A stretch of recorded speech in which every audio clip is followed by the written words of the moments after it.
Queridos hermanos y hermanas, bienvenidos a este taller número 8, al que hemos denominado Jesús, su tierra, su gente, su vida y su proyecto. Pero antes de entrar en materia, quiero felicitarles porque ya están a mitad del camino. Acaban de terminar toda esa experiencia maravillosa, acaban de reflexionar que el Dios del Antiguo Testamento es el mismo que Jesús de Nazaret va a predicar de aldea en aldea.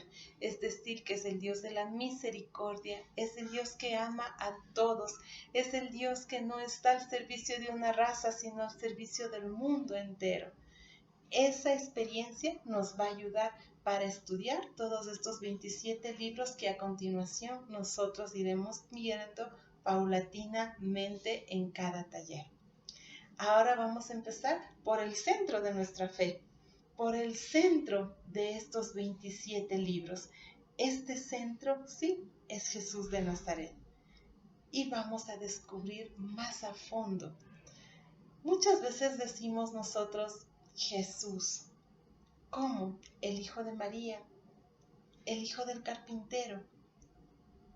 ¿Cómo es que Jesús de Nazaret se descubre ser hijo de Dios también?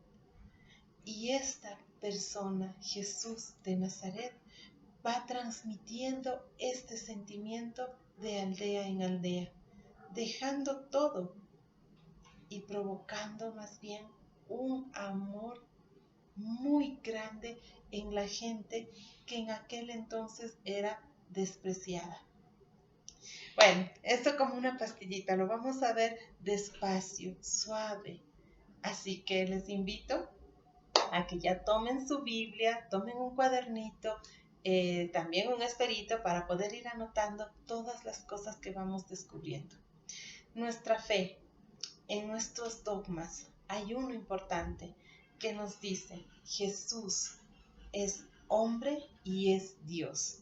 En otras palabras, Jesús 100% humano, 100% divino.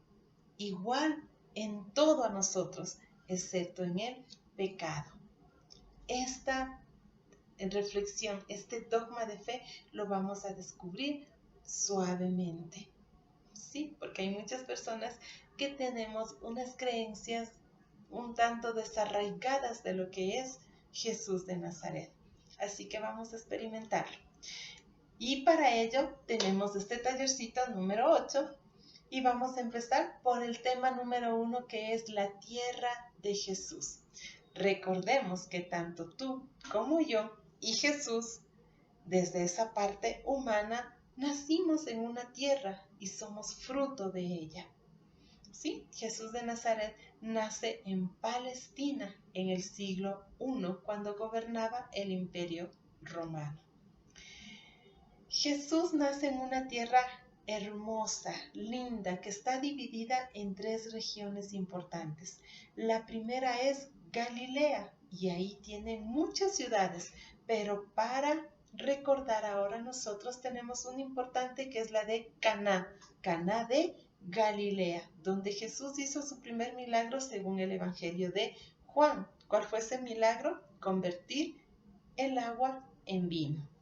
Tenemos otra ciudad importante también en Galilea.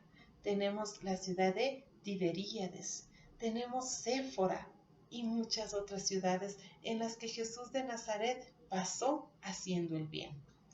La segunda región es la de Samaria. Esta región es importante porque ahí tenemos a Cesarea Marítima. A través de esta ciudad, el imperio, Roma, tenía muy bien cuidado a los hermanos judíos, sobre todo en las fiestas, porque se conocía que a los hermanos judíos en las fiestas siempre les salía ese sentimiento de libertad y querían conseguirla. Así que desde Samaria era un lugar muy estratégico en Cesarea Marítima y desde ahí controlaba que todas las cosas en las fiestas judías estén de manera perfecta, que no haya ninguna revolución. Y pasamos para la parte de Judea. En la parte de Judea hay 2 ciudades importantísimas. La una conocida como la Tierra Santa, la Ciudad Santa, que ahí está el templo de los hermanos judíos. Tenemos también la ciudad de Belén, en la cual nació el rey David, y muchas otras. Recuerda, el Evangelio de Lucas en el capítulo 24 nos menciona también a Emaús. Tenemos otras ciudades también, la de Betania. En fin, hay muchas cositas, pero nos vamos a quedar al menos con estas que hemos mencionado. Otra cosa más, la tierra de Jesús en la parte de Galilea es una tierra muy fructífera, es de campo. Sí, Jesús de Nazaret es un campesino y nos encanta saber eso, porque ahí podemos entender por qué Jesús habla en sus parábolas de la tierra, del trigo, de la cizaña. Es porque Él es campesino, es lo que Él vivió, lo que miró, lo que experimentó. La tierra de Samaria ya no es tan fructífera, tiene montañas, pero ya no es tan fructífera como la de Galilea. Y la de Judea es desértica, ahí tienen el desierto, entonces es complicado y es una zona más para los pastores. Muy bien, hemos hecho un recorrido rapidísimo por la tierra de Jesús. Pero recuerda, siempre que estés reflexionando una cita bíblica, anotar en tu cuadernito, ¿dónde estaba Jesús? ¿Estaba en Canaán? ¿Estaba en Séforis? ¿Estaba en Judea? ¿En Belén? ¿En Betania? ¿En Emaús? ¿Dónde estaba Jesús? Porque eso es muy importante. Cada lugar geográfico tiene una connotación importante en el texto bíblico. Y tú ya lo viste en métodos de lectura. ¿Recuerdas ahí qué significa Jerusalén? ¿Qué simboliza estar en Canaán? ¿Qué simboliza estar en Galilea? Etcétera. Así que tener muy en cuenta estos datos. Entonces, al tema número 2, la gente del pueblo de Jesús. En esta tierra tan bonita que es la de Jesús, Palestina, en sus 3 regiones, Galilea, Samaria y Judea, hay gente. Y esta gente se va agrupando según los intereses y según la empatía que tengan hacia cada grupo. Voy a mencionar algunos grupos que seguro para ustedes ya son familiares. El primer grupo que mencionaré es el de los saduceos. Característica fundamental de los saduceos son la gente que tenía el poder económico. De este grupo sale el sumo sacerdote. Otra característica que me encanta es que ellos no creen en la resurrección. Ustedes ya vieron en el taller número 7 que la resurrección en el pueblo judío ya se la vivía. Unos creían y otros no. El grupo de los que no creen, en este caso, es el de los saduceos. Otro grupo muy importante en el tiempo de Jesús son los fariseos. Y a diferencia de los saduceos, estos sí creen en la resurrección de los muertos. Pero su característica más importante es que ellos tienen como una conciencia muy fuerte de ir a Dios siempre y cuando cumplan la ley de manera plena y perfecta. Otro grupo que tenemos en el tiempo de Jesús son los celotas. Este movimiento era más nacionalista, eran los guerreros, los que querían la libertad, ya estaban cansados de tantos imperios que han venido gobernando y que al pueblo judío lo han humillado. Así que ellos buscaban la liberación de su pueblo. Otro grupo importante es el de los sacerdotes. Se dice que más o menos en el tiempo de Jesús habían entre 6,000 y 7,000 sacerdotes que estaban a cargo de la liturgia del templo. Esa es su característica fundamental. Otro movimiento tenemos al grupo de los publicanos. Ellos se encargaban de cobrar los tributos y de mandarlos al Imperio Romano. Y estaban en contacto con una moneda que no era la de su pueblo, y por eso y otras cositas más los denominaban impuros. Del movimiento de los publicanos se dice que Jesús tuvo contacto. Por ejemplo, según el Evangelio de Lucas nos dice que uno de ellos es Zaqueo. ¿Recuerdas toda esta parábola tan bonita de Zaqueo? Él es uno de los integrantes de este movimiento de los publicanos. Hay muchos grupos en el mundo de Jesús. Otro que voy a mencionar que es muy importante es el de las mujeres, que en el tiempo de Jesús estaban muy agobiadas con el trato que se les daba, ya que ellas siempre debían de estar representadas por un varón, sea su padre, su esposo, su hermano o su hijo. Si ellas no tenían la protección de un varón, en el mundo de Jesús estaba bien complicada su situación. Y Jesús sacó mucho la cara por las mujeres, les devolvió su dignidad. Recordemos a la Sirofenicia, que no es ni siquiera de la cultura de Jesús, pero cómo ayudó, cómo le hizo que ella tenga una fe mucho más profunda y que se lleve una experiencia de un Jesús muy humano y a la vez muy divino. Y tenemos muchas otras mujeres en los 4 evangelios que van a ir saliendo y se las irá devolviendo su dignidad, pero sobre todo en el Evangelio de Lucas.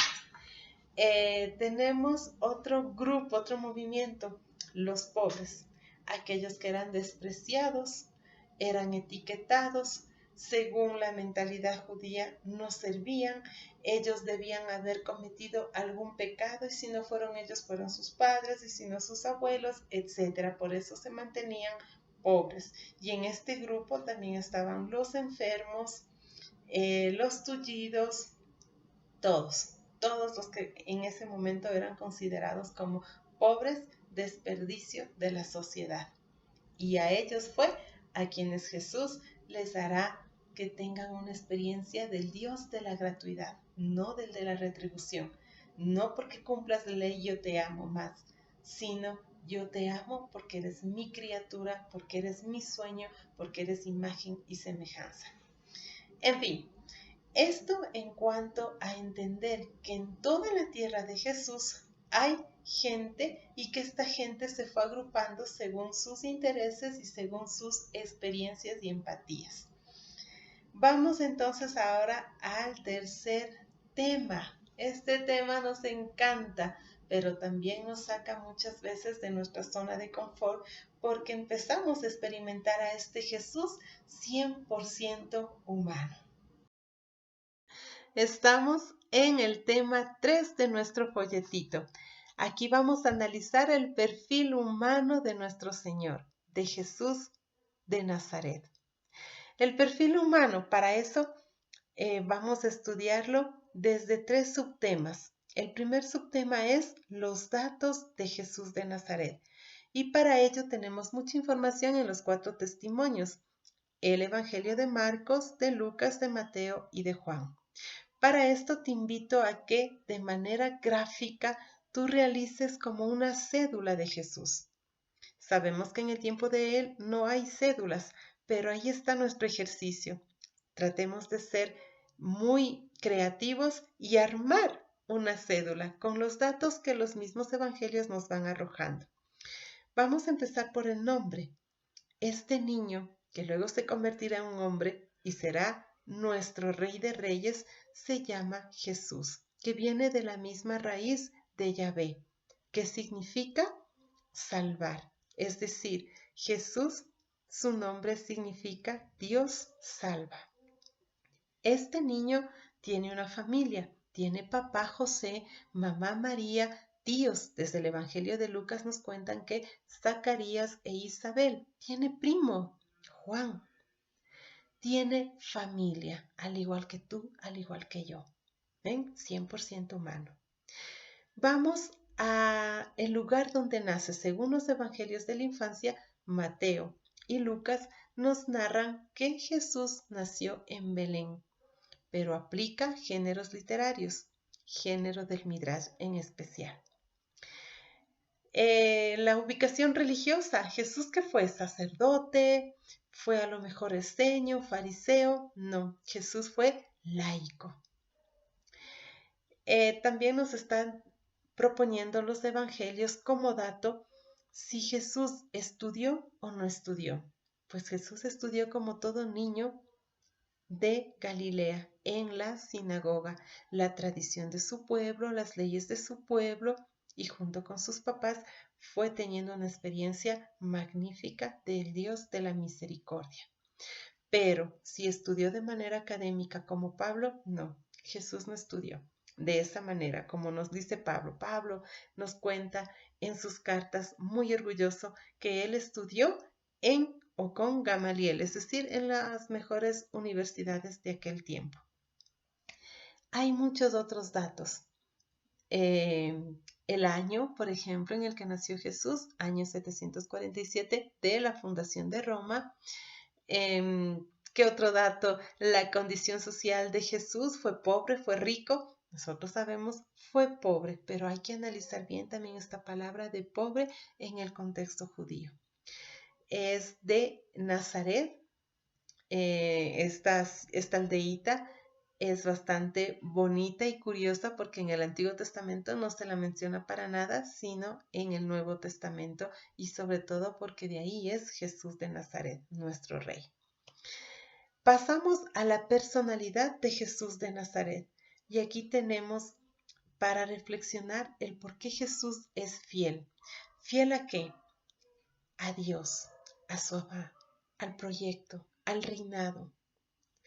Es servicial. ¿A quién? A los pobres, sobre todo, porque Él está al servicio de toda la comunidad, pero en especial de ellos, de aquellos que son etiquetados, que son rechazados, que son el desperdicio de las sociedades. Jesús es obediente. ¿A quién? Al Padre. Jesús es libre, libre de todo. ¿Por qué? Porque no hizo negocios, ni transacciones, ni cositas ahí. No fue creando vínculos con personas que tenían otros intereses, no los de la comunidad, sino intereses personales. Jesús es un hombre libre. Pasamos a los sentimientos humanos de Jesús de Nazaret. Y aquí descubrimos cómo Jesús, al igual que tú y al igual que yo, va experimentando sentimientos. ¿Cómo cuáles? El sentimiento del amor, sobre todo a Yahvé, a Abba, a su papito, pero también ama a María, a su madre. Recordemos el Evangelio de Juan. Hijo, ahí tienes a tu madre. Madre, ahí tienes a tu hijo. Cómo él estaba preocupado por su mamá. Amaba a su mamá. El sentimiento del amor, el sentimiento de la amistad, que lo vemos reflejado en María, en Marta, en Lázaro, 3 hermanos que estaban ubicados en la zona de Betania y que son amigos de el Nazareno, de Jesús. El sentimiento de la ira, cuando le confronta a Pedro y le dice: Pedro, deja que los niños vengan a mí.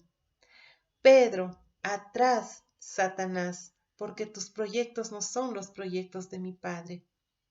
También nos cuentan la purificación del templo, cómo Jesús estuvo muy enfadado, con mucha ira, al ver que la casa de su Padre, la casa de oración, la casa de encuentro, la habían convertido en cueva de ladrones. Jesús se enojó, Jesús se resintió, curó a 10 leprosos y regresó uno a decirle: Jesús, gracias. Y Jesús le dice a él: ¿no eran 10 a los que curé? ¿Por qué vienes solo tú? Jesús se resintió. En fin, Jesús siente desde esa parte humana, desde esa condición humana, Él siente, tiene sentimientos. Lo importante es ir descubriendo cómo maneja sus sentimientos. Ahí está tu trabajo y el mío, ir reflexionando con la Biblia, leyendo y descubriendo esos sentimientos humanos de Jesús de Nazaret. Pasamos entonces ya a las limitaciones. Jesús, desde su condición humana, tuvo limitaciones. ¿Como cuáles? Como el hambre. No el hambre de hacer la justicia, esa también, pero el hambre biológica. Cuando tú no has probado durante el día bocado, tienes hambre. A Jesús también le pasó, también tenía hambre, también sintió sed. Evangelio de Juan, capítulo 4, el encuentro con la samaritana. Y ahí que le dice, tengo sed, dame de beber. En este mismo encuentro, Jesús se encontraba sentado esperando a sus discípulos porque estaba muy cansado. Jesús se cansa. También nos cuentan los evangelios que alguna vez estaban en el mar, estaban navegando, estaban en la barca y Jesús sintió cansancio y se quedó dormido. ¿Ven? Jesús tiene sus limitaciones. Así que abracemos esas limitaciones de Jesús, abracemos nuestras limitaciones y caminemos juntos. Tratemos de descubrir cómo Jesús va canalizando estas limitaciones, cómo Jesús experimenta estas emociones y cómo nos ayuda a nosotros ahora también a canalizar todo esto.